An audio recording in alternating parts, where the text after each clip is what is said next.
Everybody, we're going to get started now because this is such a hot topic, and our guest speaker is going to have to leave shortly after this presentation. So we're going to move this along very quickly.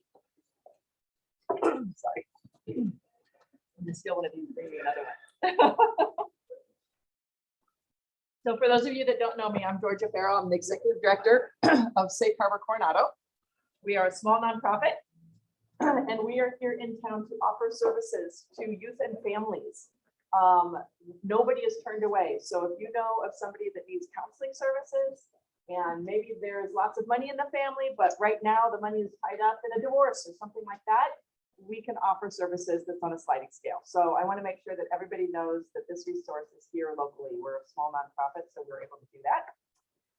We are currently offering programs at the schools, and I didn't bring it up with me, but there's a really cool check your mood that we gave to all the high school students, which was really exciting. We also gave them to we've got one in the back there if you guys want to see it, being held up for your viewing. It's really exciting for the kids to really being able to do a self-diagnosis of how they're doing emotionally.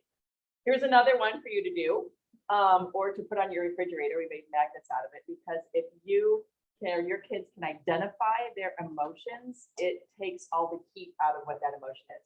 So if you don't already have one, you can just Google identifying your emotions and you'll find out all the amazing benefits of doing that.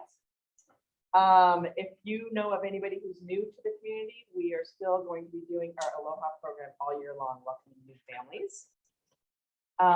You have on your chairs a questionnaire. At the end of this presentation, I'm going to ask you to take 5 minutes and just quickly fill this out while we're doing Q&A. And the last thing is that we are a small nonprofit. We are partnering with the library, which is fantastic. We're so grateful for them. And Joe Mullins Orthodontics is also a sponsor of this event. But because we're here at the library, we are no longer able to charge any kind of fees for this. And so it is purely donation based. If you would like to do a donation, there is envelopes in the back. And I'm going to be here, and our staff is back there. Julie is in the brown sweater back there. She is our therapist in town. So if you have questions, I want you to know the resources in the back there for you. And because this is such a hot topic, I'm going to be really quiet and introduce to you John Moffett. He has been here a couple of times. He's done presentations to the students and to our parents. Amazing. You guys are going to really enjoy this presentation. It is being recorded, so if you know somebody who's missed it, or a teacher or somebody who's working that couldn't join us, let them know that they can register and still get this presentation for the next 30 days. John has worked at Vista Community Clinic as a youth prevention specialist. He's worked with youth and teens and has been working with technology. You've been doing these types of presentations since MySpace. There you go. He's an excellent speaker. We are super excited to have him. You guys are going to love him, and I will just let him go ahead and introduce Thank you himself. very much. I will. And first off, lower your expectations just a touch. No, I'm kidding. I'm excited to be here and talk to you. I'm going to go through a massive amount of information in a very short time. The goal of my presentations have always been helping bridge the gap between what kids know and what parents know. I'm a parent. I have a middle schooler. And when I pick him up from school every day, how was your day? Okay. No, seriously, how was your day? All right. And so I kept prodding him. And now I got to the point where, can I tell you something, Dad? Yeah. You ask me how my day is every day. And do you remember middle school, Dad? Okay is great. Like, okay, it's like nothing terrible happened, nothing great happened. He goes, let me explain something. I'm being sent to a place I don't want to go, to learn things I don't want to learn. This is just my son, which is a chip off the old block. It's exactly what I said when I was that age. I'm learning things I don't want to learn, and I'm trying to avoid the inappropriateness of middle school, Dad. Can we move on? So we're all in this together, and what I do with my son is he does know more about technology than me. Right? I do this for a living, and I still have to go to him and go, hey, son, what's this app? What's this app? How does it work? And what our focus in our house is what does your digital identity and your real life identity say about you, but not just you, our family, our community, our friends, because everything you do leaves a trail and can impact in both positive and negative ways. But it still comes back to the fact that the second we get one of these little guys, the second we get one of these and we give it to a child, they know more about it than us. And what I like to call these devices, and it's not just a cell phone, it's any device that connects to the internet is a magic box, because anything, you could do anything with this. You could learn something new. You could destroy someone's life. You could do a million things, wonderful things, bad things. But the problem is the second you hand it to them, they know more about it than you do. That doesn't make it evil. It doesn't make your child evil. We need to get on the same page. It gets much harder in families of divorce because kids have, since the dawn of divorce, I don't know if cavemen did it, but since the beginning of divorce, kids have played the parents. It's a given. But now we're in a heightened place where you're handing them a device that can impact them in ways that didn't happen in previous generations. Like when I look up students, and everywhere I go, I look up Coronado and I look up students and parents, I could tell based on a lot of their profiles how involved their parents are in their profiles, first off. Sometimes I even know if they're from a product of divorce when they mention, I'm at mom's this weekend, or I'm at dad's this weekend. I know that that's an in if you're looking to get into a child's life that's having issues. So we need to start looking at what is this trail and how do we do? We got to get the conversation started. And what I recommend every family do is have a contract about what your expectations are. But the real reason for the contract is when I do in-home consults, and I love doing them, but when I do them, I usually have 99.9% of the time a child like this when I walk in the room. They don't want to be there. They're mad. They're angry. And the first response usually is, why do I need a contract? What did I do wrong? I get good grades. I play sports. What's the problem? And I'll say, do you know the purpose of a contract? To ruin my life. Yeah, it seems that way, right? I go, no, a contract in theory is supposed to protect both parties. So have your parents ever told you to turn the devices off for absolutely no reason? All the time. This contract would protect you. Parents, have you ever wondered why they're on it still and did they not finish everything? This gets everyone on the same page. It also brings up hard conversations that may have to happen. We obviously shouldn't keep the devices in the bedroom. Somebody asked, when should you allow your child to keep a device in their bedroom? When they have a job to get up and go to that requires them to be there to be paid. Other than now, you're going to get pushback, and I understand it completely. There's two big pieces of pushback you're going to get. Number one, it's my alarm clock. How am I supposed to wake up? Magic. And two, no offense. And anytime somebody starts someone, no offense, what's about to happen? About to be offended. No offense, but I don't know if music had been invented when you were growing up, but I listen to music to fall asleep, okay? Netflix lulls me to sleep, so relax, okay? Didn't you have a TV in your room, right? And the reality is, when I was older, my parents they didn't let me have TV until I bought it myself.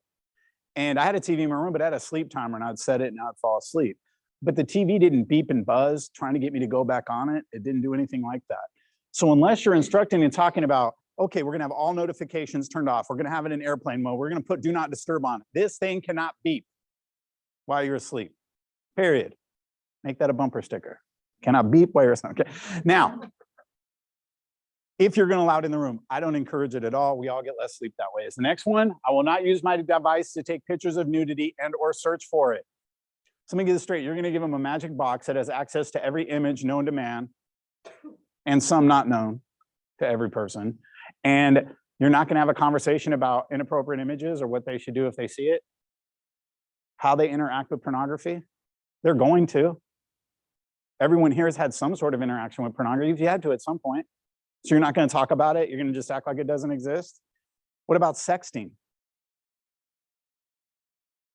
I used to think when I first started doing this, it was mostly girls sending guys pictures at the very beginning of the whole cell phone picture thing, sharing sexting. And it switched quickly. I do this one presentation where I present to guys and girls in 8th grade at a middle school. And I've done it for the last 13 years. And half the presentation is reproductive health. and half the presentation is internet safety. And you're like, what do those two have in common? They both give you viruses, am I right? So that being said, we ask the question, like, who here, like when we talk to the girls, because they separate the boys and the girls, we'll ask, girls, how many of you have had an inappropriate image sent to you? And I've watched over the years the numbers rise. This is 8th grade. This isn't senior year of high school. This isn't whatever. And I'll ask them, well, what did you do about it? I just ignored it. You didn't respond with, you're disgusting, stop doing that. Because the guy's response was, yeah, I sent it. She liked it. How do you know she liked it? She didn't say nothing. She obviously likes it if she didn't say nothing. Was it even your privates? So the reality is your kid being sexually harassed sitting on the couch next to you and you wouldn't even know. The contract is built to get the stigma away from it and start talking. You're not in trouble. It's not technology's fault. It's not your fault. It's your response to it that I care about. We have to be able to talk about it. You want to know some of the most interesting questions they've asked me over the years when we got to this whole subject of pornography? The questions the boys and girls asked, and it wasn't just the boys, girls would ask, do I have to spit on them? Why do they choke each other? Oh, you don't want to talk about it, but they're just going to see it on there and you're not going to have a conversation. Pornography isn't naturally loving. It devolves to the bottom of the brainstem. It's not meant to show them a loving and healthy relationship. So you may be wondering, oh my gosh, if my kids said that, what did you say? What did they say? Well, first off, I said nothing because I'm not a professional in that area. We had another trained professional and she said, first off, understand all those people are paid to be there. That is not the sign of a healthy relationship. It's getting you to click on it. It's not healthy. Do not assume that that is how anybody wants to be treated on any level. That's where you have to have open communication with your partner about what your expectations are. And the young ladies would say, I felt all this pressure that I had to live up to something I saw in a video in order to make the boy happy. And you may be like, what are you, this is a, you have to have the conversations at some point. Unfortunately, my mother, my son's grandmother got it to it before me. Not a good outcome. He needed therapy afterwards. That's what he told me. Dad, tell grandma to please leave me alone. Because she got freaked out, not because of what I was saying. She saw a documentary somewhere on Netflix or something like that. And I said, it has to be age appropriate. Find out where they're at. So the best way to start the conversation is, what is the craziest thing your friends have Googled and showed you in the locker room or shown you somewhere and you want to know if it's true or not? And they're going to start off by testing you with basic stuff like, and my son's done the same with me, but you don't want to jump ahead and say, hey, you've seen people choke each other? No, don't do that. That's more therapy. You're going to say, hey, what did your friends show you? That way, even if it's them looking, they have an out. Then of course child must go over to, I guarantee you everywhere I go when I present to kids, I ask, who here has downloaded an app without telling their parents what it was? They all raise their hands. Why? Because it was free. Well, do your parents know how it works and how you use it? Yeah, right. I tried to explain Clash of Clans to my mom. Just thought I was joining a gang. So the reality is we need to understand not only how the apps work, and I tell my son all the time when he wants to show me a new game, I don't care how you win or lose. Don't care. Don't even care about the characters. Don't care about none of that. I want to see how you interact with the world through it. Is there a chat feature? Is there a way for you to communicate with others? How do they communicate with you? How do you communicate with them? That's what I'm paying attention to. And then of course, what are the age requirements for every app or game? Well, the age is 13 for pretty much every social media network, right? Why is it 13? Is it because Dr. Phil, Dr. Drew, and Dr. Oz got together, had a powwow and said, this is the age they're ready? No, lawyers decided this. The law is called COPPA, which deals with children's privacy on the internet. If you're over the age of 13, you don't have to prove an adult is monitoring it. Under the age of 13, you do. The rules for advertising and other such things are different as well. Is it designed to protect the child or the app? The app. So I always say 13 is a joke. Somebody asks, well, when is the right age to get my kid a cell phone? A lot of you probably out thinking that question right now. What is he going to say the right age is? And I'll say, when would you give him the car keys? But then the other argument has to be, so what if it's a cell phone? If you're in this room and you go, yeah, I'm on a high horse. My kids will never have a cell phone, they have a flip phone. If they have access to an iPad, a laptop, a desktop, a Nintendo Switch. Everything I've talked about so far, they already can do. So really, we've got to look at how they're interacting with whatever technology they have. We can't just go, this is the right age. For social media, I say 16. Why rush into addiction? Why rush into making them feel bad about themselves? What's the rush? All my friends have it, so what? I grew up, I could actually say from experience, my parents were hardcore against all things pop culture, all things, no TV, no this. I only listened to KNX 1070 News Radio for probably all the way up till 9th grade. There were conversations that happened all through elementary and middle school that I had no idea what they were talking about. But I learned really quickly how to be funny and get them on my side. It's easy to just have them follow. And I tell my son all the time, he goes, Dad, all they do is when I go to school, everybody at lunch is looking down. And I go, you got to give them a reason to look up, homie. That's going to make you better than them. But you got to figure it out on your own. Do I allow my kid to use some of the apps I'm going to talk about today? Absolutely. Especially during the pandemic, right? And then, of course, mom and dad and guardian will meet all their followers and digital friends in the real world, no exceptions. I put no exceptions for elementary school. Your child should not be interacting with anybody you don't know from the real world. And I say the same for middle school, and it's debatable in high school. And we'll talk about that a little bit later. Then, of course, when there is digital drama, what is going to be your policy? How are you going to deal with it? I didn't say, it's going to happen. Your kid's going to get caught up in somebody's going to talk about them. Hello, remember what it was like for us in middle school? Somebody passed a note, the teacher caught it, it went viral.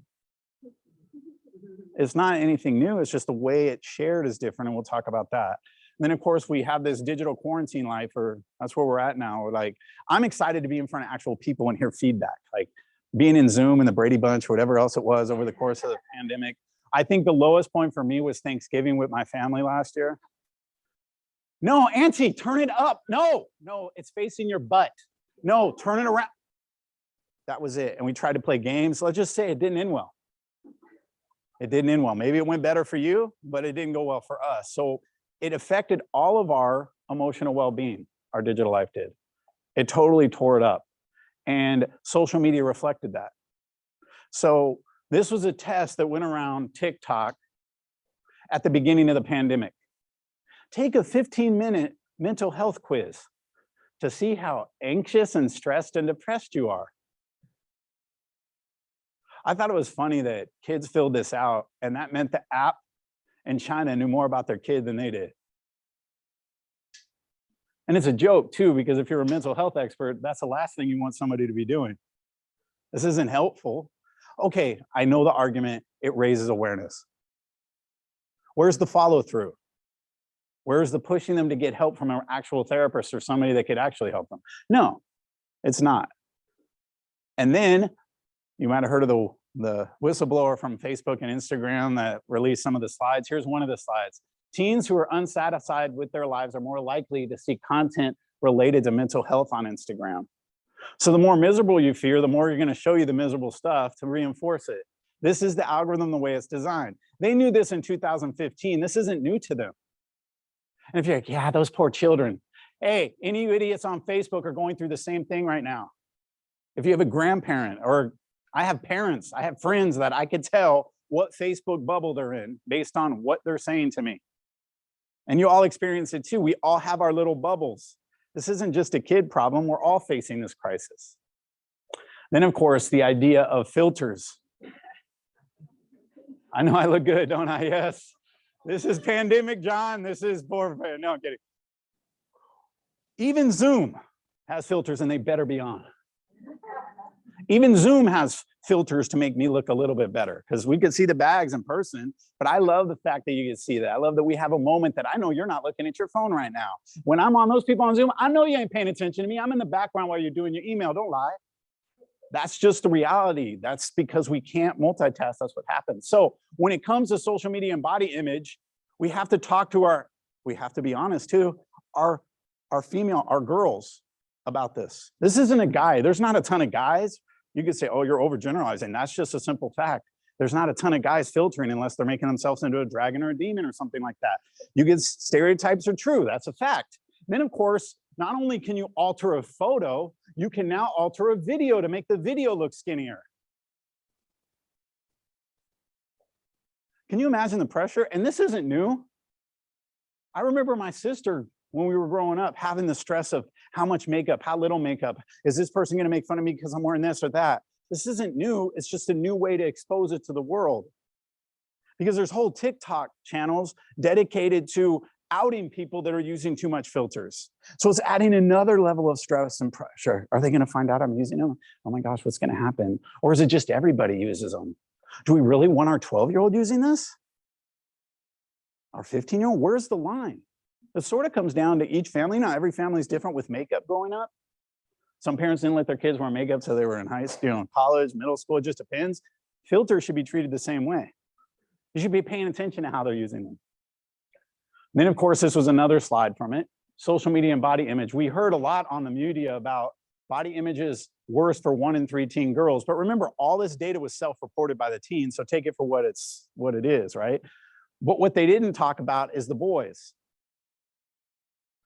This was the same issue. So both of them had issues with social comparison. And so does everyone in this room that goes on social media. I can't believe they went on a vacation during a pandemic. That's not fair. We've all compared our lives to the highlight reel that we're looking at, and we're wondering why we're depressed. Because is social media your worst moments? No, it's your best. So the social comparison, all of them have sleep issues, the fear of missing out. Missing out on what? Somebody's highlight reel?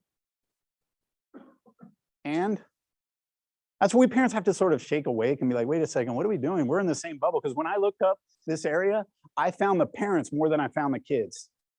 This idea that this is just a kid problem, y'all posting stuff too. Don't act like this is a kid thing. Oh, look at my baby, first day of 5th grade, nobody cares. Nobody. Set it to private, nobody cares. I love it when I see the first day of 5th grade and the kids holding up the sign like they're going to prison. Stop. And of course, social media influence. You got to talk to your kids about influence. You want to be the awesomest parent ever this Christmas? Buy them 10,000 followers. Buy them 50,000 views. You could buy social media influence now. If you really want to freak your kids out, buy it for yourself just to mess with them. That's all you have. And please treat it as a teachable moment. Don't punk them too hard, right? I asked some of these companies, I contacted them and I said, well, wait, first off, why aren't you getting banned? And they laugh, like they care if we're there. Every once in a while, you'll see a purge where they remove a whole bunch of bot accounts. But these are getting so good, it's hard for them to tell what's real and what isn't, because they're using artificial intelligence and other such methods to make it seem more organic. And it's getting harder for them to remove them. And quite frankly, why would they waste money doing that? It doesn't hurt their bottom line. That costs money to go through that and delete everything, as opposed to just, hey. So you have to talk to them. What does social media influence mean? Why do you care what so-and-so thinks? What does it matter? And just have honest conversations, because you could buy subscribers on YouTube, views on YouTube, comments. You could buy them on Instagram, Snapchat, TikTok, you name it. You could buy them. So that could be a teachable moment if you really want to. I'm too cheap to do it. I just copy and paste, but anybody could do anything they want when it comes to that. And then of course, I've been talking for years about how the apps are brain hacking us. They're racing to the brainstem. They're hitting our dopamine, trying to get us to stay on the apps as long as possible. And I preach forever that please, we have to change the business model in order for this to change. Right now, the business model is the longer your eyeballs are on an app, the more money they make, period. You are the product they are selling. That's it. And if you've seen The Social Dilemma, you probably, after you watch, you're like, oh my gosh. Social Dilemma was on Netflix, and it talked about how the way the algorithms are designed, they separate us into these groups, and that's why we're moving towards civil war. When really, if you look at the both sides, there's maybe 2 or 3 major differences. The rest is just electric noise, digital junk. We talk to family members and there's arguments that arise. No matter who you are, across the families, everybody has, you're stupid, no, you're dumb. Well, if you'd have saw this article, if you'd have saw this report, vaccines kill monkeys and no vaccines love monkey, and you're gonna have fights all over the place, right? You've experienced it, I've experienced it, we've all experienced it. That's because there's that filter that we're dealing with. One thing I didn't like about the social dilemma, and I can't really blame them completely, is they didn't talk about any solutions. The number one solution is parents getting involved in their kids' digital life and paying attention. But it's private. No, it's not. So you're telling me it's okay for the apps to know more about my kid than me? I don't think so. You're not on a private, I remember, I wish, I can't find it because it was back when Facebook first started and the robot was first introduced. And he did an interview and somebody asked him, before they had privacy settings, they were talking about adding privacy settings to the Facebook. And they said, hey, what about privacy settings? And he laughed as well as a robot could. He's like, there's no such thing as privacy on the internet. And we know that's true. Snapchat's been hacked before, Twitter's been, everybody's been hacked at some point, data gets released. There is no privacy, he's right. So we have to live our digital lives as such. So some of the solutions they gave were turn on grayscale mode. If you have an iPhone, you could go into accessibility and you're able to make the screen dull, so there's no color. Because every color you see on the screen in an app is by design to keep you on it longer. So dulling it out is one step. Turn off notifications unless they're from a real world connection. Do not use your phone as an alarm clock. This next one, limit the number of followers and friends and make the stage smaller. I was speaking at a high school before the pandemic, and I do focus groups with high school students and middle school students all the time back then to just get where they are, because they're the guinea pigs, right? Just like we're the guinea pig parents of the digital world, they're the guinea pig kids. And I asked every single group, what's the hardest part about being a teenager in the digital world? And this one young lady was amazing. And she raised her hand, she said, stupid parents, sir. And I laughed and I go, that's what I would have said, by the way, when I was in high school. What do you mean by stupid parents? Well, they're always telling me, be careful what I post, blah, blah, blah, blah, blah. Jobs are gonna see it, college are gonna do blah, blah, blah, blah, blah. And I'm like, well, that's true. And she goes, yeah, but what parents don't understand, I'm stressed out about every single post. Will it get enough likes? Does it have enough followers? Did it get enough comments? Did it get this? Did it get that? And then she said, what parents don't realize, it's like we're living our life on stage. I was like, ooh. Think back to high school and middle school and imagine everything you went through and then on top of it, you had to be on stage. Oh, we're wondering why this group's so anxious nowadays, why this world is so anxious. Duh. It's not rocket science. We have to teach them to take a step back. And I said, well, what can you do different? She goes, I don't know. And I go, I got an idea. She goes, what? And I go, shrink the size of your audience. Who cares what you ate for breakfast or lunch or dinner? Focus on the people that actually care. There's 3 of them. In all our lives, there's not really more than 3 people that really genuinely care what we ate for breakfast, lunch, and dinner, or whatever it happens to be. But instead, we're fooling us. This whole digital world fools us into thinking more people care than they actually do. Because there are people that gain influence, and then we want to model ourselves after it. So as parents, that's where we got to step in and go, no, we're going to shrink the size of the audience. I'm not telling you who could be your friends or who's not going to be your friends, but I want you to start shrinking it. Elementary and middle, it's easy. When they get in high school, they've already got 3,000 friends. So now it's going to be looking at how they're using it. If a kid has 3,000 friends in one post, I'm not as worried about them, right? They're not using it in a way where they're trying to gain a bigger audience, and they're just trying to look what other people are doing. But if your child has 3,000 followers and an endless number of posts, thousands of posts, that's the one where you're going to have to talk about shrinking the size of the audience and talk really critically about what are you creating? Because I have a term called digital litter. This generation is all about environment and protecting the environment, but you're creating digital litter, which has an environmental cost. An email has a carbon cost. Everything has a cost. So why are you creating digital litter for no reason? And who are you sharing it with?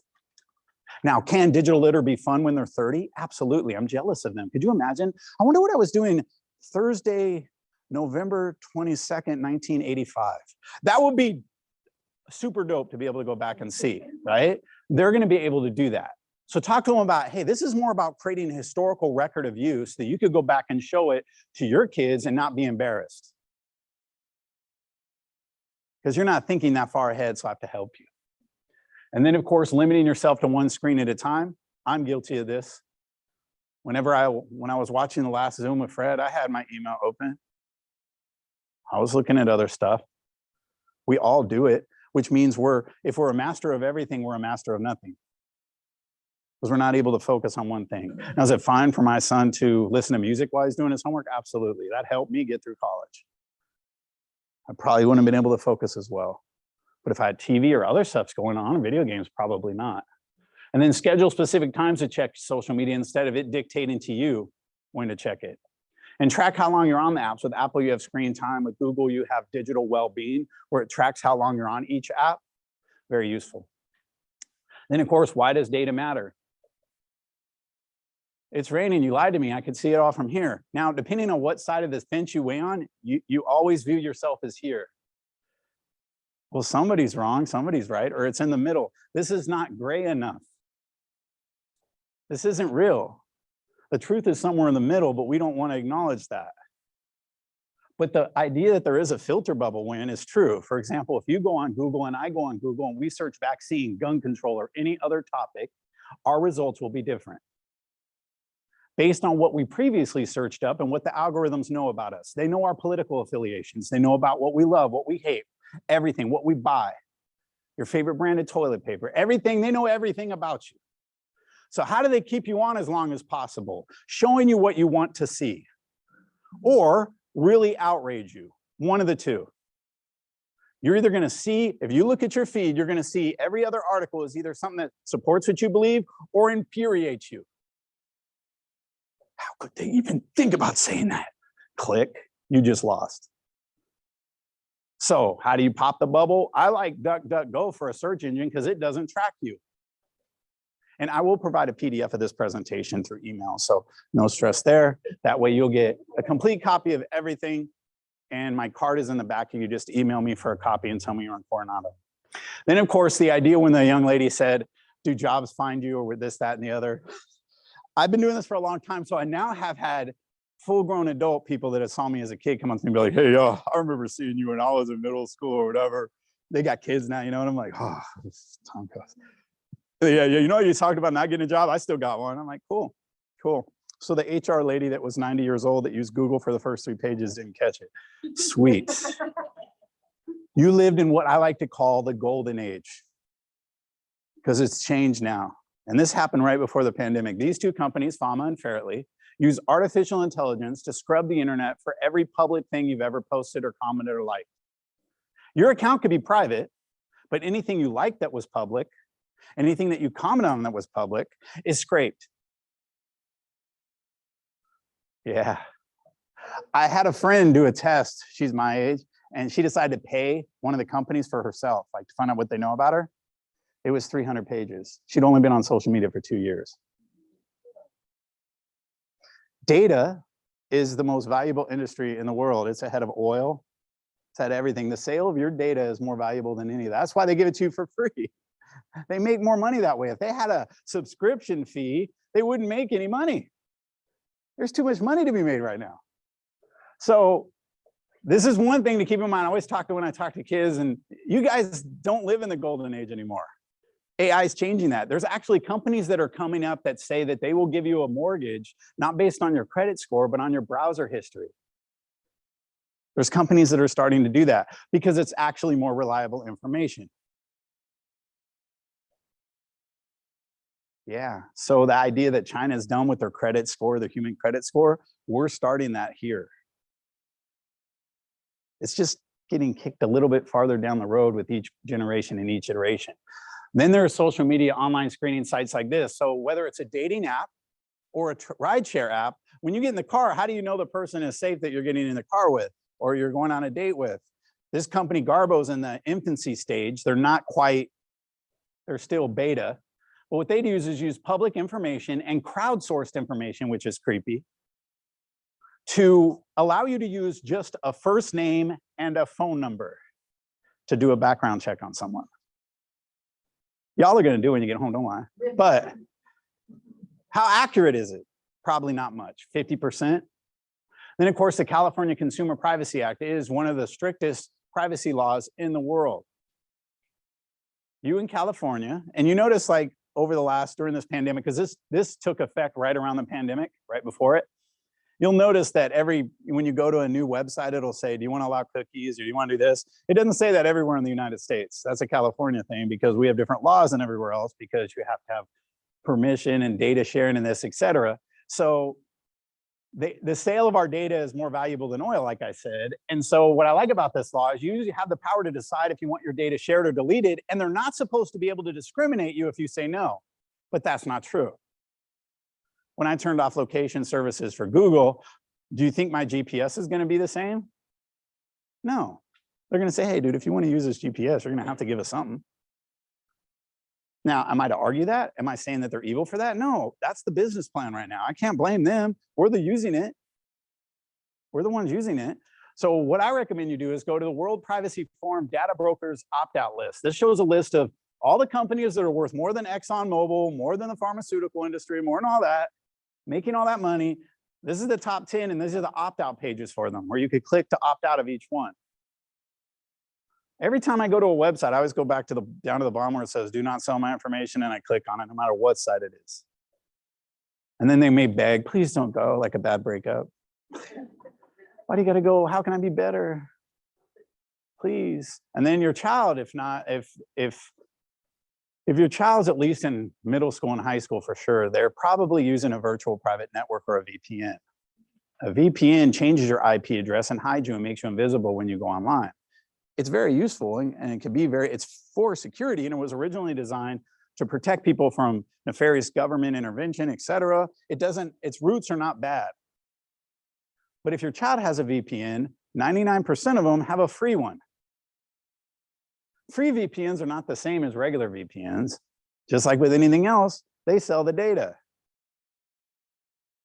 So a VPN works where when you're on a device and you have a VPN, it changes your IP address and makes everything encrypted. When you don't have a VPN, it does not do that. Everything's open. VPNs can slow you down a lot, and not all websites allow VPNs. Because they're like, hey, something's up with this IP address, because it changes the IP address, and like, nah, we're not letting you on this site. And it will slow you down. The number one reason why a child would be using this time of year, a VPN, is to buy you a Christmas present. No, I'm kidding. They want to look at porn, and they don't want you to see. So I could tease you and say that it's about buying you a Christmas, but it's not. And then, of course, making sure that they're not using a free one. These are some that are rated higher, but there's nothing that's perfect. And if law enforcement does get involved, there's some VPNs save the data, some don't. It's in random access memory. It depends on which one you're using. They're not all the same. And of course, Discord. Discord is a chatting app, which was originally designed for gamers across platforms. So if you have an Xbox and I have a PlayStation, or you have a PC, we could all talk together and play. This blew up during the pandemic. All your kids that are gamers are already on it. My child is on it. Somebody asked me, wait. You let your kid use Discord? Yeah. We had a serious talk about it because I looked at his emotional well-being. He's an only child. You can only say, go play with your imaginary friends so much during a pandemic. And you need him to interact with real life humans online. So I gave him a rule during the height of the pandemic. Remember when everybody's yard looked really good? Everybody was at Home Depot in line waiting, remember? Yeah. I said, hey, you know what? No time limit on video games when you're playing with a human from the real world that I know. Really? His emotional well-being shot up. I heard giggling, I heard laughter, I heard the same stuff that would have been happening if he was at school at lunch. I was like, yes. Cool, we could get back to that. But I do pay attention to his Discord, and you should pay attention to your child's, because if your kid doesn't have a cell phone, but they have Discord, they have a cell phone. How do you access it? Any web browser? They have an app too. So you have voice calls you could do, video calls you could do. You also have direct messaging, right? And direct messages shows you a list, and you could direct message your friends. You as a parent should know who all their friends are. Period. There should be nobody on there that you have not met that they're interacting with on a regular basis, period. And then you could remove somebody that shouldn't be there. So that's the direct messaging portion. Then there's another portion, that's these right here. Those are called servers or group chats. for a lack of a better term, like a community. And they could be open or closed. They could be about any topic. You can have just one member, or hundreds of thousands of members, it doesn't matter. Where did your kid in elementary school hear about it? Probably from their favorite YouTuber. I mean, gosh, follow me on Discord. Get some free merch. It's a way for them to advertise the kids directly and be able to interact with them directly, which is creepy. I would not, I know my parents would not want Pee Wee Herman up in my house when I was growing up. No, they'd be like, nah, you're not allowed. But that's what we're allowing into the house. No knock on Pee Wee. I'm just saying, like, hello. And then, of course, what do you need to pay attention to with these servers? What is the server's purpose? Most of your kids, it's my gaming crew. It's my homies. It's my besties. It's my grade class. It's this, it's that. You need to know how that server works, what their role in that server is. Every server, like I was going through this with my son. I said, first son, any server you join where it's not people I know, they better have rules, because not all servers have rules. And not only should they have rules, they need to be enforcing them. Because this is where during the pandemic, my son was exposed to pornography on Discord. So we have our contract, we have our open communication. So I practice what I preach, and he came up to me, hey dad, somebody just sent something inappropriate on Discord. And I said, oh, let me see. So I went in to go look at it. This is maybe a minute. I walk in and it had already been deleted and the person that did it banned. I was like, wow. So I hit up the person that did it. I was like, how do you possibly have time? How old are you to possibly have time to do all this? I'm 16. You're 16. He goes, yeah, but dude, I got 3 moderators or 4 moderators and we take turns to keeping track of it. Now, some of you be like, what a waste of time. That kid's a complete, no, that kid's a CEO, homie. Y'all need to pay attention. That kid don't even need to go to school no more, if you ask me. He's already ahead of the game. He's got people he delegates to do everything he wants done to boost his channel so that it could get sponsorship. That's a baby CEO. That's an entrepreneur. That's something you want to feed. That's something you want to have and encourage. And then on top of that, he's actually following through. I was like, man, I applaud you. Thank you for giving my son a safe place to hang out. How many of them are like that? Probably less than 0.1%, right? Most of them, they're created. The moderator doesn't even pay attention to what's going on it, right? They're too busy with whatever they got going on in their life to even pay attention. Because the server moderator is like the mayor of the town. Like they could set filters and do all kinds of stuff. But I always say, when you become a moderator of a server, like I was at a high school and this young lady made a server for the whole 9th grade class so they could communicate and talk, right? She didn't do any ill intent to create this, but she created it. Well, somebody went on the server and made a credible threat to shoot up the school. She did not report it. In fact, none of the children reported it. A parent happened to see it and reported it. Would those people in that server get in trouble if something were to happen? Not legally, but emotionally and everything else. There's going to be a lot of angry parents going, wait, you knew about this before and you didn't do nothing? You're a horrible human being. Because we're all about canceling everybody for everything. Might as well do it for that. So yes, you're not legally responsible for what you do as a moderator necessarily, unless you're directly involved in harassing someone or doing something. But why take on that responsibility? What responsibility does your kid have? What anxiety is created when they're using this kind of stuff? And of course, deleting and disabling are not the same thing. Disable means the information's still sitting out there, and if you log back in and delete, I got to give Discord credit. They at least make it simple to delete, or a lot of them, which I'm going to show you, do not. And then, of course, when it comes to Discord, there's something called a client where, and this has been brought to my attention recently. So there's Discord, and then there's all these companies that are making knockoffs. And they claim that they give you better privacy because they hide your email address and they do all these things to make you more private. This is where a lot of kids are getting pushed to get groomed.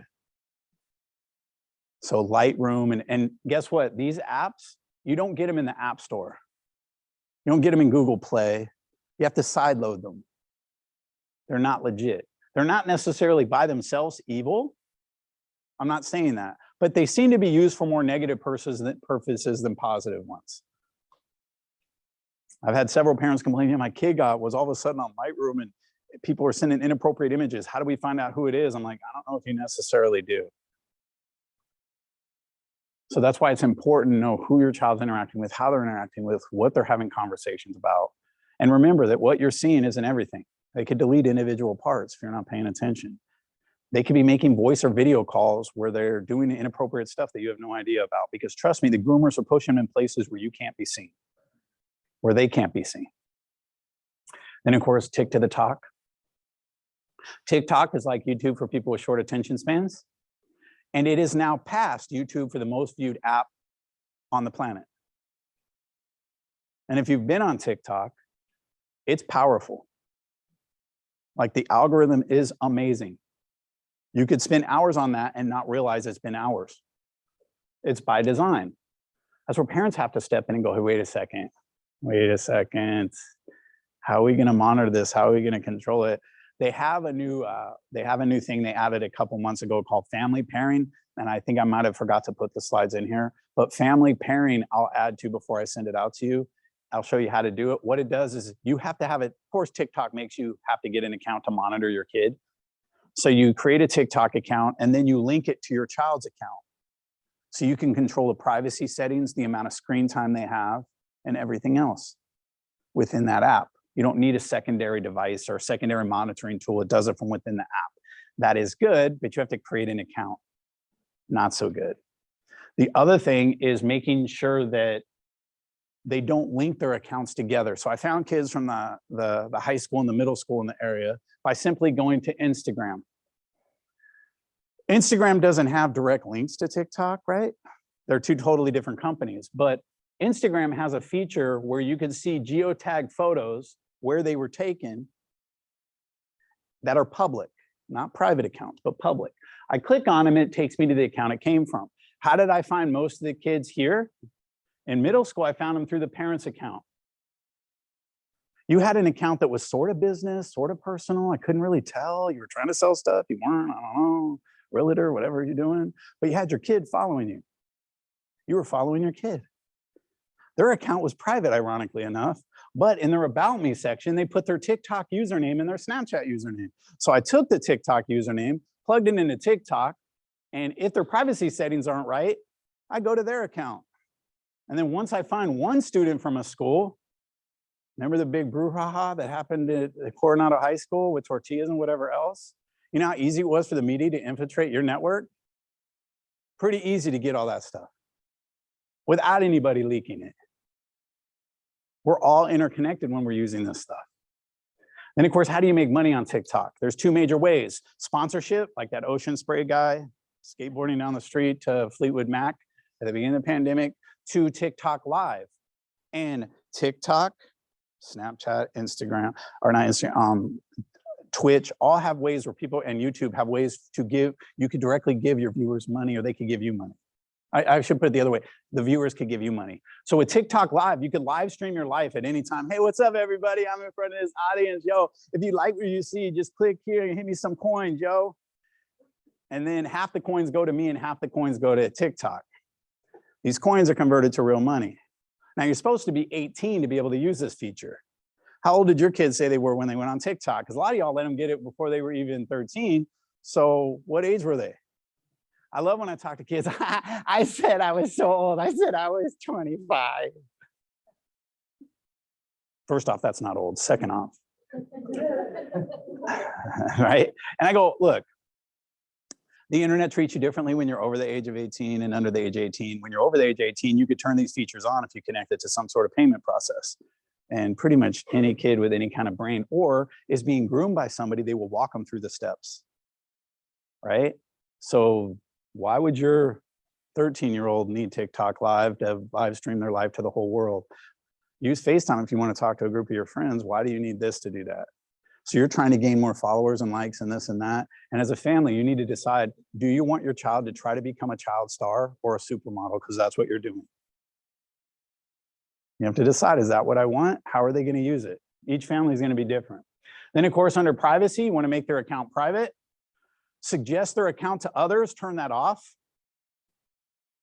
And are they trying? And this is where the conversation starts. How are you using it? So are you trying to gain followers? Are you trying to get more likes? Because that feature would be turned on if that's the case. We don't want that. And then, of course, downloads. Do you want, now, according to Insta or TikTok, they have these features turned off automatically. if you're under a certain age, but I've seen when I've helped families, sometimes it's on, sometimes it's off. It's a mixed bag. Sometimes it's because the kid lied about their age, sometimes it isn't. But allowing download means that anybody that sees the video could download it from within the app. They don't need to use a screen recorder or something else to do so. Then of course, likes. Remember we talked about how a like now tells me everything I need to know about you because AI scrubbing it? Well, hide your likes on TikTok. And better yet, parents, go through your kids' likes and see what they've liked. It's going to tell you a lot more about your kid than any conversation you're going to have in the car. Okay. But if you actually go in and you go into their likes, you're going to see memes and you're like, oh my God. Oh. Some of you are going to want to shower afterwards. Some of you know this isn't my child. Some of you are going to say all different kinds of stuff. And what I always tell kids when I do in-home consults, and they roll their eyes at me up until this point when I look at likes on TikTok and I look at likes on Instagram, and I scroll through them before their parents see it. And I sort of click and show them stuff like, you see this meme right here? And their face will turn red because it had something to do with masturbation or something else that they just, maybe they weren't aware of, or they just thought nobody paid attention. Like, you might want to unlike that. I go, not because you don't think it's funny. You could think it's hilarious. I might think it's hilarious. But would I wear it on my shirt to school? Or I wear it to a job interview? If the answer is no to either of those, probably not liking it is a good idea. But I want to show my friends love. Go up and give them a handshake. Give them a hi-ho. There's no reason to do it digitally. Then, of course, comment protection. They're trying to help protect people from inappropriate content. It's not very effective. I haven't seen it rolled out everywhere. But like if somebody's about to post something mean or say something mean, it'll say, hey, just want to let you know this might violate our terms of service. You might want to think before you post it. Then they have comment filters where you could, if they're an active sharer, which I question who they're sharing it with, they could turn off the comments or they could filter out the comments as well from this area. Then of course, they should know how to block and report someone when it comes to any app, but that's how you do it here. And then of course, two-factor authentication should be set up on every app you're currently using. For those of you who don't know what two-factor authentication is, that means if I get your username and password and I go to log into it on a different device, if you don't have two-factor authentication, it'll just let me get on. Or if you have two-factor authentication, it'll send you a message saying, hey, is this you? You want this on? You've seen it with every Apple product you use. You see it all over the place, but it should be done for every single app, because the most common question after sexting during the pandemic with parents that asked me was, my kid's account was hacked or my account was hacked. How do I get access to it again? And most of the times I'd have to tell them it's not likely, especially in extreme cases where and most of these hacks that happen to these kids are someone they know. It's not some Korean hacker farm wasting their time with your child. Nobody cares about your child. It's somebody they know. You sure? Most of the 99% of the time, it's somebody they know messing with them, because they either got their phone taken away, so they logged into their app on somebody else's phone and it never logged them out, or something like that. There's a lot of different ways it can happen, but they want to make sure that they have two-factor authentication to keep that from happening again. I had one, it was an extreme case, I felt bad. It was a Snapchat where the username was taken and the password. They not only changed the username and password, but they changed the email connected to the account, so there was no way for them to get access to it again. And Snapchat wasn't much help, because how do you prove that it's not somebody else lying about trying to get on it or delete it? And then of course, deleting. Speaking of deleting TikTok, I was doing it in a consult and I was helping a family, and they had a 4th grader and she had TikTok, but she had 4 TikToks. She had one for her besties, one for her dog, of course, and one just junk land. I said, no. One, if at all, one or none. We need to delete these. And that's where the trouble begins. It's very easy to make a TikTok account. It's not easy to delete one. What do you mean it's not easy to delete one? In order to delete a TikTok account, you have to use a real phone number to associate with that account for each individual one. So we had to use mom, dads, brothers, all these different people just to get all of them off of there. Luckily, there wasn't a lot of posting in them. So some of them I just recommended, since there's no post in them, just set it to private and leave it there. Take all the information off the About Me section and just leave it, and eventually they'll get rid of it. Then of course, Instagram and Snapchat hacking, and I see this with all different kinds of apps. You could go to the dark web to find these. You don't need to be a hacker, you just need to know where you look, where it'll give you a piece of software that when you download it, You could send an email or you could send a text through whatever app, messaging app you want to use that sends a link to the person. When they click on the link, because it came from their best friend, it'll say they've been logged out. I got logged out. What happens? So you click the login button, you put your username and password, and you go back to the app, but that was fake. You were already on the app and it just sent the information to the other person. Again, two-factor authentication is important. Then of course, remember, like I said about the About Me section, when it comes to Snapchat, paying attention to who your children's friends are is very important. This is an anonymous forum where people go to exchange information anonymously for a lot of different reasons. Most of them are negative, and 90% of them are anti-woman. Period. Like, just treat women like garbage. Hey, anyone willing to help me out return for the same favor? I'll friend request someone of your choice and get pictures. If you'll do the same with me, who's willing to work with me? The idea that I need to hack your child is ridiculous. All I need to do is have this guy asked to join. Every school I've gone to, I've gone on Snapchat, found Snapchat usernames, and asked to be friends with kids at every school I've ever presented at. And I'll have at least it's down to about 5% now. At one point it was 50. They'll add me. And I don't pretend to be somebody else. I'm this ugly on there. So how thirsty is your kid to add that? Paying attention to their friends is important. The good news is when somebody adds me, I immediately block them because my goal isn't to violate privacy. It's to see if they respect theirs, right? So if they think I'm stalking them, the app stalks them way more than I do. So here's where we are. We could see on Snap Map where our friends are. We also see dark spots. In this case, 99% of this is tourist down at Coronado Doug going, ha, ha, ha. But there's other stuff that isn't tourist in the neighborhood. Like this was somebody creeping around in the neighborhood at 1:30 at night, just not sure what they were doing or why they were doing it, but kind of creepy. And this was a public snap. What if you went on here and you clicked on the dark spot and you saw a snap that had you in it? And you don't, if you know who did this, because you were at a party or whatever, you could ask them to take it down. But what if it was somebody you didn't know? You could click on the image and 3 dots will appear or a flag will appear, and you follow these steps to report it, and 50% of the time they removed it. Well, what if you don't want to show up here for your friends? You don't want your friends to see where you are. You go into settings and go, who can see my location, and select ghost mode. Also, with privacy settings on Snapchat, it's a little more confusing than some of the other apps. The other apps, you have a toggle switch, private, not private. Here, it's friends, friends only, or everyone. Or it doesn't have that simple solution. So Snapchat saw a problem during the pandemic, and a lot of your kids saw this. Snapchat is for real friends. Please click here to make sure everyone you have on your friends list is someone you actually know, and remove anybody that shouldn't be there. Then of course on Instagram, make sure their username is not their real name, especially if it's unique. And then of course, I haven't seen this as much because we're in virtual signing time. Just a couple years ago, it was be this, F that. I remember at the beginning of Instagram, it was F the world, F you, ah, la, la, la, la. Now it's, I love the earth. That's where we're at now, which is a good thing in a lot of ways. But at the same time, all it is virtual signing. It's not getting, it's good. I'm not saying it's bad, but you want to pay attention to what's in their About Me section because the whole world sees that, and believe it or not, judges them based on it. Then of course, professional profiles. So on TikTok, you could have a professional profile, which means your account cannot be set to private, but you get extra analytics and data about your viewers. Make sure your kid is not using that. On Instagram, they have a professional profile where you can add a phone number and email for people to directly call you. I saw some parents with this, and I'm like, why would you include your kids in your profile with all this personal information connected to you? I know it's already easy to find out everything anyway, but why make it even easier? And is there a time where a kid should have a professional profile? If they are active users of social media like Instagram, which seems to be falling off, thank goodness.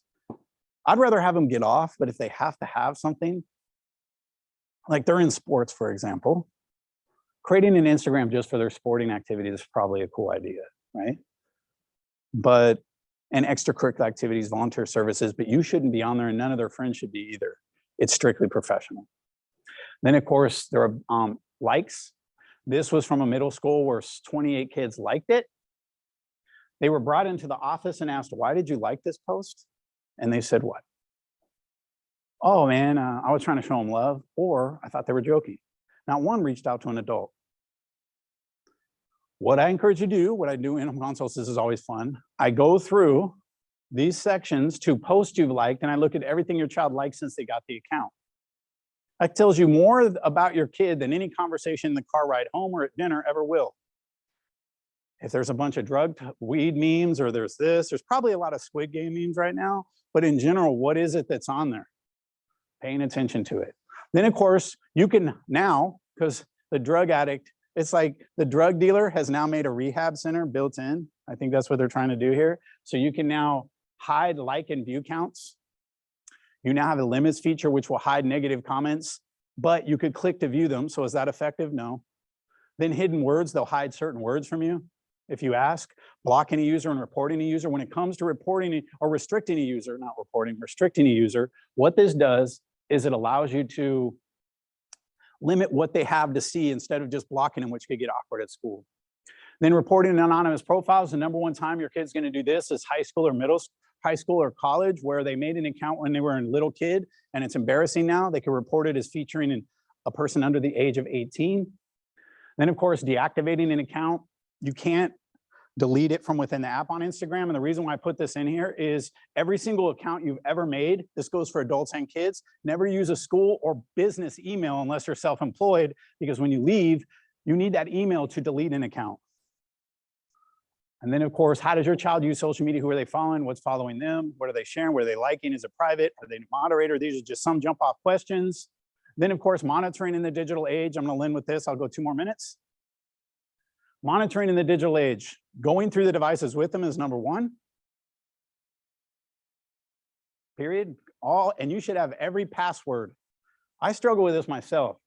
My son's constantly wanting to get new accounts. Sometimes he'll change a password, not because he's being nefarious at this point. He just forgets. He forgets his passwords. You know, we've all done that, right?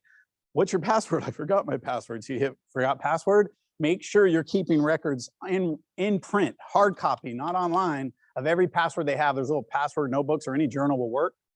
And then of course, you're going through their magic box and you're not seeing any of the apps I'm talking about. When they're in high school, they could hide the apps, even middle schoolers sometimes. There's 200 of them. Like this is a secret calculator that looks like a calculator, functions like a calculator, but when you hit the numbers and symbols in a certain order, it unlocks a secret folder with the stuff you weren't supposed to see. Then of course, and don't, there's only like 200, 300 of them. And so now, first off, let's just appreciate the fact that we would have had this as a kid, first off. Let's not lie and say that we wouldn't. That's James Bond level cool. Then it gets cooler because this one you click on, it just says private photo vault. So as a parent, you click on it. It asks for a separate password. If you're in your child's device already and you click on an app and ask for a separate password, red flag. And you're gonna say, put the password in now. Now! They're gonna put the password in, but that was a decoy password taking you to the stuff that they wanted you to see, not the other stuff.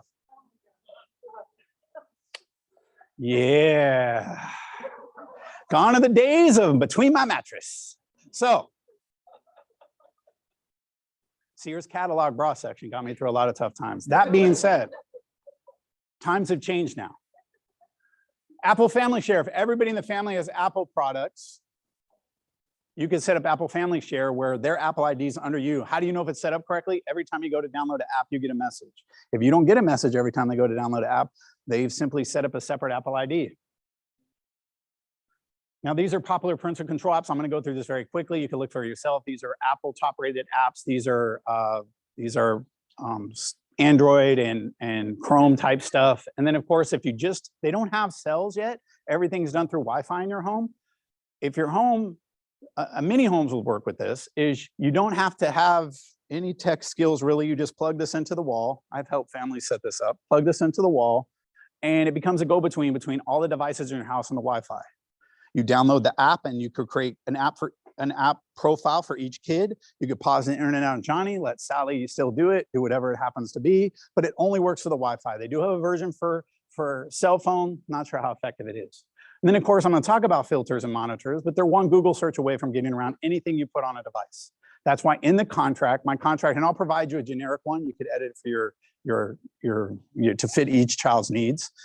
And have a conversation about, look, I know it's possible for you to get around this. I know it's possible and you're gonna wanna experiment and test stuff, but I'm just letting you know if I notice anything's off, this is a consequence, and have them decide the consequence, not you.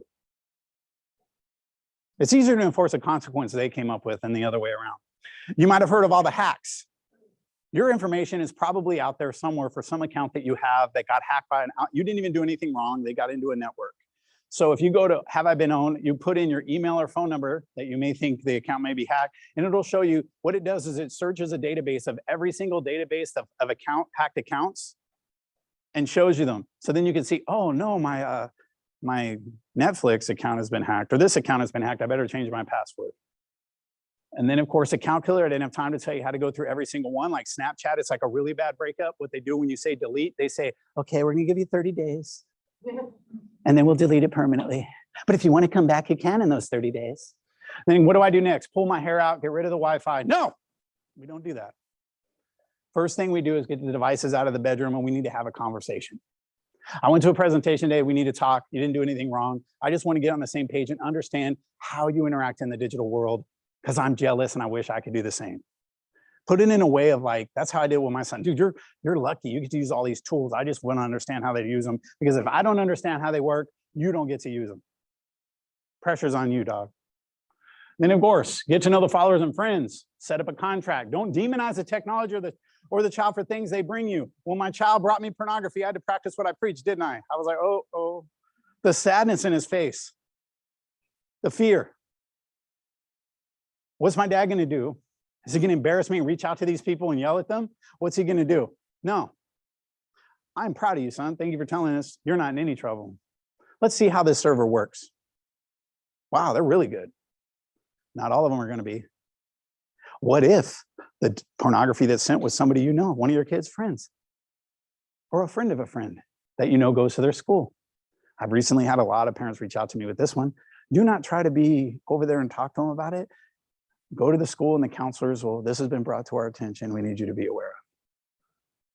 And then of course, decide how you're gonna monitor. My favorite monitoring tool is called eyeballs.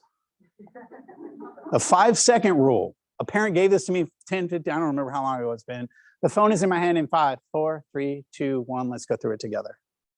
You're not gonna monitor anything they do without them knowing. That is wrong. Let's go through it. And at first, you're gonna have trouble. And eventually you're gonna start to see body language tells, and they're like, as you're clicking on stuff. It's like a game of virtual chess.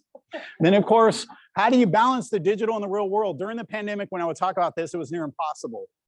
Now we're able to start talking about balancing it. So on YouTube, people ask me all the time, how do you balance YouTube? Because we may be the dumbest family that ever lived when it comes to YouTube and technology in general, because my mom or my wife will watch videos on people buying houses, and I'll watch people throw balls in hoops. And my son watches people play video games. We're all dumb. So in our house, how do we balance it out? What are we doing to balance it out? And that's in our house, it's if you're gonna spend this much time on YouTube watching people play video games, you're gonna spend that much time learning something new. And please don't tell me, I'm learning how to play the video game. I heard that one. So and have your son or daughter or whoever it is, pick whatever they're passionate about. And if they're not passionate about, exploring. That's the beautiful part of the age we live in. They have endless access to information. We're so demonizing all this fake news, but there's so much beautiful stuff out there that you could just learn. He's learning how to video edit right now. And I told him, hey, this could lead to you working for me, brother.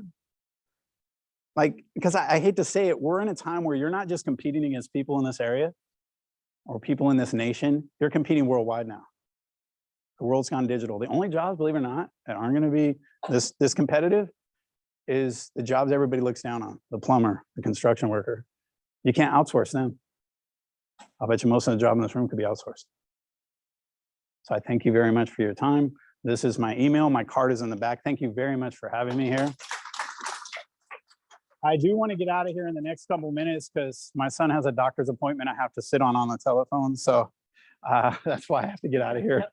It's nothing too crazy. So if you have any questions, please email me the questions. Somebody are in Coronado, and I'll send you a PDF of this presentation. I'm also going to add some slides to it that I didn't have time to get to.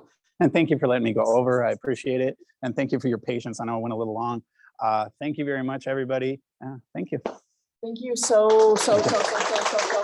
I know some of you have been like me and have heard this presentation many years in a row, and there's a lot to digest. So what we're going to do for any few minutes that he is here, if you have a question, you can try to get it in. Otherwise, email him. We're going to be set up by the coffee cart out there on some tables. so that we can